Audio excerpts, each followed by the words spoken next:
let's talk about LSU and Florida this weekend. I'm curious about the Florida run game because of the flashing lights that went off in my eyes while Tennessee just gashed LSU time and time again. You didn't have to worry about that against Mississippi State, even though they did hit one big running play. And LSU did a good job against Auburn. You'll see Montrell Johnson. You'll see Trevor Etienne, and you obviously have to account for Anthony Richardson in the run game. LSU, I think, has done a reasonable job of filling in for Mason Smith. Mekhi Wingo's done a really nice job, and Jacobian Guillory has played in there at times. But the depth is not great on the defensive line. It's top heavy, and those guys have to play a lot of snaps. How do you think this defensive front for LSU will respond to the running game?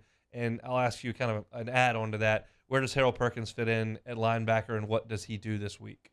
Yeah, I think Tennessee's vertical passing game just puts so much pressure on you. I mean, you fall asleep, they're going to throw a 50-yard touchdown pass on you. So as a defense, you're always kind of always in, like, subconsciously in your mind, like, man, this guy can pass the ball. He's not scared to take shots down the field. I don't think Anthony Richardson kind of gets that kind of subconscious respect when you're going against that Florida team. The safeties can just play way more downhill. The linebackers can play way more downhill. And I think going against this offense, we know just how powerful that running attack is.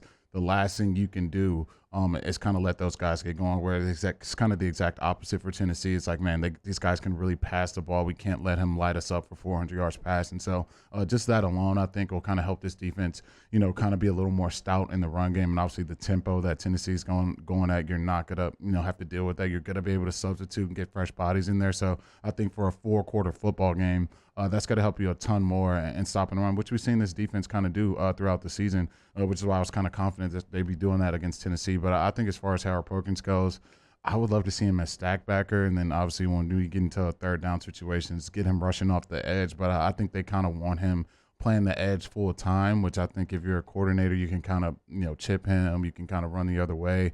I think he's just one of those athletes where you have to move him around. He has to learn all the positions, and you have to find ways to keep him on that football field. So I think, this coaching staff's going to have him on the edge for most of this game, and probably in third and long situations he'll be spying Richardson. But I think he's the type of athlete you got to move him around and keep the offense on their heels and not really knowing where he's going to line up play to play. You answered my next question, because as a football fan who is not an X's and O's guy, as I tell you all the time, 3 times a week probably on this show, in my head I go, man, if it's 3rd and 5 plus, Perkins, you've got Richardson, and I want to do that every time. Is that too predictable to have the other guys play the other 10, or that is what you're going to do? No, that's not predictable at all, because what that does is you pretty much take away his threat of running the ball, and I think you want a situation where you can get Ojulari trying to get after the pass, you can get Ali Gay, you can get, Jaquelin and some of these guys. Hey, you guys just go get Richardson, and if he does take off, who cares about the rush lanes? We got a guy sitting there waiting for him to run, and you're kind of setting a mousetrap for him is what you're doing. So if it's an obvious pass situation, that's what you want to do. You have that mousetrap set, it's a pass play, and you're just gonna have to deal with that and force him to beat you with the throws time and time again. And we've seen him, throw the amount of interceptions he's thrown this season. So he's not Hooker. It's not the same beast that you're dealing with from last week.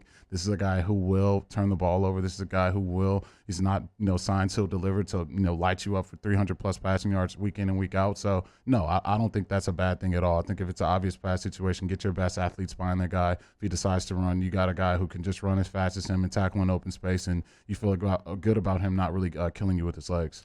We talked about Richardson's ups and downs. Look at this illustration of it.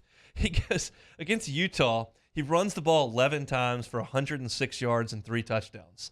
The next week against Kentucky, he runs it 6 times for 4 yards. I mean, it's just been amazing to see just how much it spiked. And obviously, we talked in the first hour about how many plays they ran against Tennessee and how that's a statistical outlier that is very unlikely to duplicate itself against LSU. He ran it 17 times in that game for 62 yards and 2 scores. And oh, by the way, he threw it for 453 as well. He was awesome in that game, but it's a play type situation. So the legs are.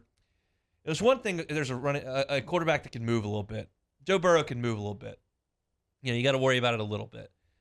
It's another thing if you got Anthony Richardson or Jaden Daniels who can just straight up hurt you running the ball and can make huge plays in the pass game and the run game if you allow them the space to do so. So LSU's got to keep their eyes on Richardson.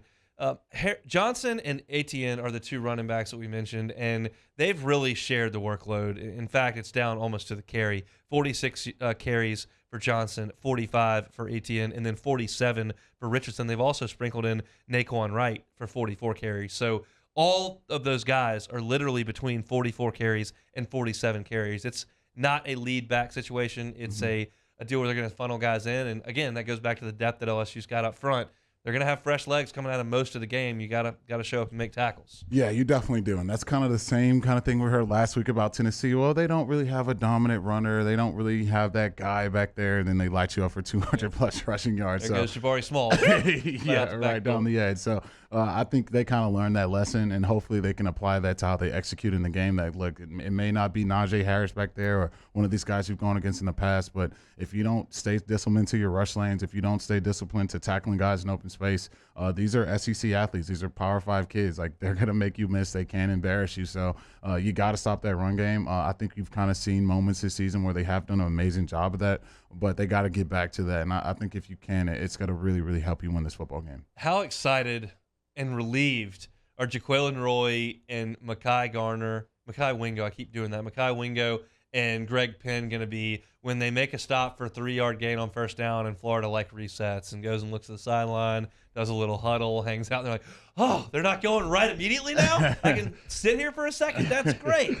Yeah, no, that's a huge breath of fresh air. Like I said early in the show, you're not going to see anyone running an offense at that pace. The way they do it, it's just like a machine. It's like, it was fascinating just watching. I'm like, whoa, like, they're on the ball again and they're mixing it up. Like, I talk about all the time, being unpredictable. That's one of the most unpredictable offense you're going to go against, because now they're running it down your throat. Like, I thought these guys pass every play. Oh, no, here goes a deep pass down the sideline. And it's so hard to prepare for that. This week is not going to be the same. You're really going to get that not that fast a pace going into it, and obviously a team that can turn it over. So for the defense, you're going to be able to substitute, be a lot more fresher down the stretch of this football game. And I think that's definitely something the defense is probably, looking over their shoulder, thanking the Lord above, like, man, we don't have to deal with that Tennessee offense again. Thanks so much for watching Hunt Hill on YouTube. Now do us a favor. Hit the red subscribe button below and throw us a like. We'll see you next time.